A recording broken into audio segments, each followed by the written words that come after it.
Olá, pessoal! Bem-vindos a bordo da nossa jornada cósmica de hoje. A gente vai desvendar juntos os segredos do céu, tentando entender esses espetáculos incríveis que a Lua, a Terra e o Sol preparam pra gente. Então se preparem porque vai ser uma exploração cheia de ciência e de coisas de cair o queixo. Todo mundo já olhou para cima e viu a Lua de um jeito diferente, né? Às vezes é só um risquinho de luz, outras vezes é aquela bolachona brilhante no céu. Mas por que será que ela muda tanto? É um disfarce? Algum tipo de mágica? Que nada! É ciência pura e é mais fascinante do que qualquer truque. Beleza, então vamos mergulhar de cabeça nesse mistério. Para a gente entender por que a Lua tem tantas caras, a gente precisa começar pelo básico. Como ela se move e como isso cria as fases que a gente vê daqui. É como se fosse uma dança constante lá no céu. Anotem aí esse número mágico, 29,5. Esse é o tempo, em dias, que a Lua leva para completar todo o seu ciclo de fases, sabe? De uma Lua nova, bem escurinha, até a próxima. É o que a gente chama de mês lunar. Muitos calendários antigos, inclusive, eram baseados nisso. E agora se preparem para um negócio muito legal, a rotação síncrona. Pensa só, a Lua leva exatamente o mesmo tempo para girar em torno dela mesma e para dar uma volta completa ao redor da Terra. É uma sincronia perfeita. E o resultado disso? É simplesmente incrível. Pois é, por causa dessa dança super sincronizada, o resultado é que a gente está sempre olhando para a mesma face da Lua.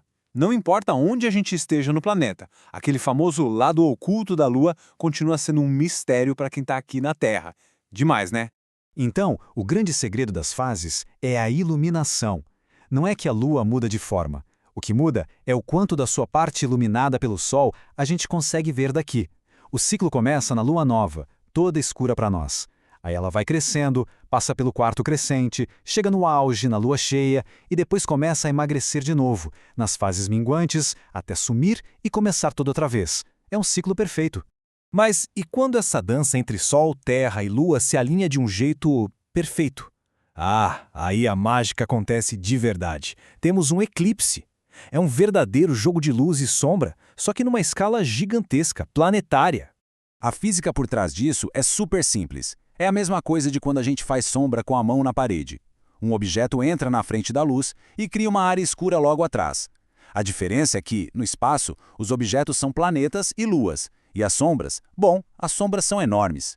Para a gente virar craque em eclipses, precisamos conhecer as partes de uma sombra. A umbra é o miolo, a parte mais escura, onde a luz é totalmente bloqueada. A penumbra é a borda dessa sombra, mais fraquinha, onde o bloqueio é só parcial. E tem também a antumbra, que é uma parte bem especial que a gente já vai entender para que serve. No eclipse lunar, a ordem é Sol, Terra e Lua. O nosso planeta fica bem no meio do caminho, fazendo uma sombra gigantesca que cobre a Lua cheia. Basicamente, é a Terra cobrindo a sua grande companheira celestial. E é aí que o show fica ainda mais bonito. Quando a Lua entra de vez na ombra da Terra, ela não some por completo não. A nossa atmosfera desvia a luz do Sol e só os tons de vermelho conseguem chegar na Lua. O resultado é essa visão espetacular, a famosa lua de sangue. Agora, vamos inverter os papéis. No eclipse solar, é a Lua que passa bem na frente do Sol. O alinhamento fica Sol, Lua e Terra. Dessa vez, é a sombra da Lua que passeia por uma parte do nosso planeta, tampando o Sol por alguns instantes. E essa tabela aqui resume tudo de um jeito bem fácil. Olha só, no eclipse solar, o alinhamento é Sol, Lua, Terra. Acontece na Lua nova, e o Sol é que fica escuro. Já no lunar, o alinhamento é Sol, Terra, Lua. Acontece na Lua cheia, e quem escurece é a Lua. Eles são opostos, mas os dois precisam desse alinhamento perfeito para acontecer. Lembra da tal da antumbra? É aqui que ela entra em ação. Às vezes, a Lua está um pouquinho mais longe da Terra na sua órbita. Daqui, ela parece menor e não consegue tampar o Sol inteirinho. O que a gente vê, então? Um anel brilhante do Sol aparecendo ao redor da Lua. É o famoso e espetacular Anel de Fogo. Mas a influência da Lua vai muito além de luz e sombra, viu? Existe uma força invisível, mas superpoderosa, que mexe com os oceanos todos os dias. Vamos falar um pouquinho da gravidade e das marés. É isso mesmo. A gravidade da Lua funciona como um ímã gigante que puxa a água dos nossos oceanos.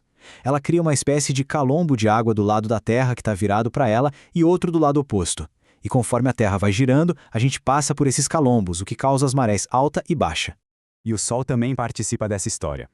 Quando o Sol, a Terra e a Lua estão alinhados, tipo na Lua nova e na cheia, a gravidade deles se soma. Isso cria as marés de primavera, com a água subindo muito e descendo muito. Agora, quando eles formam um ângulo de 90 graus, as forças meio que brigam entre si. O resultado são as marés mortas, bem mais tranquilas. Bom, depois de aprender tanta coisa, é claro que dá aquela vontade de ver tudo isso ao vivo, né? Mas olha, principalmente quando o assunto é eclipse solar, segurança tem que vir em primeiro lugar, sempre. E isso aqui é muito, muito sério. Nunca se deve olhar direto para o sol sem proteção. De jeito nenhum. Olhar por poucos segundos pode queimar a retina e causar um dano que não tem mais conserto. É perigoso de verdade. E óculos de sol normal não adianta nada, combinado? Existem jeitos seguros de curtir o espetáculo. O principal é usar óculos de eclipse, que tem um filtro especial e certificado. Se for usar telescópio ou binóculo, eles também precisam de um filtro solar feito para isso. E tem o truque caseiro e seguro, fazer uma projeção. É só fazer um furinho numa caixa para projetar a imagem do Sol numa superfície. Assim, ninguém olha direto para ele. Da dança das fases da Lua, passando pelo jogo de sombras dos eclipses, até essa força invisível das marés, o universo está o tempo todo em movimento, dando um show pra gente. A pergunta que fica é, com a correria do dia a dia, será que a gente está lembrando de parar um pouquinho e olhar para cima? Fica aí a reflexão para a próxima vez que o céu estrelado aparecer.